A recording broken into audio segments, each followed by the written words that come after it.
We just started kicking around ideas of what it would look like for our two churches to bless one another.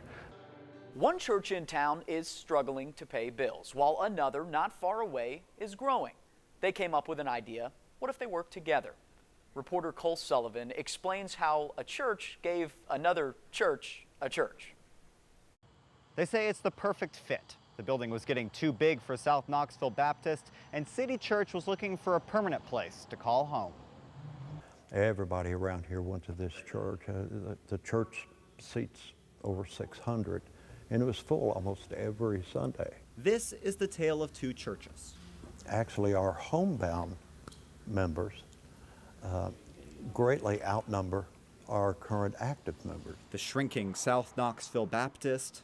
We have few in number, and most of them are senior citizens. And the growing City Church. About 100 people, I would say, maybe a little bit more, call City Church home. Pastor Kent Bateman and his congregation moved to Knoxville a little over a year ago. And for a little while, we actually met in the basement of one of our members' houses.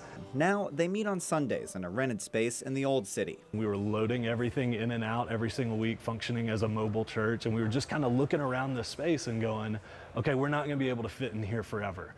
Across the river, Pastor Richard Phipps has the opposite problem. It has come to a point to where it is almost impossible for us to maintain this building. It was hard to pay the monthly electric bill. The only answer to problems like that is just turn to the Lord. It was really kind of crazy how it just felt like God was orchestrating it all. They decided to share the space.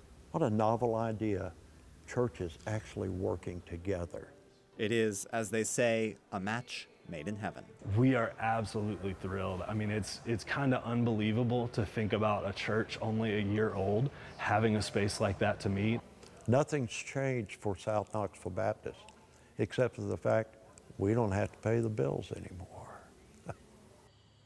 And they officially transferred the deed last week. City Church will begin transitioning into this new building over the next year. Back to you. Match made in heaven. Cole, thanks.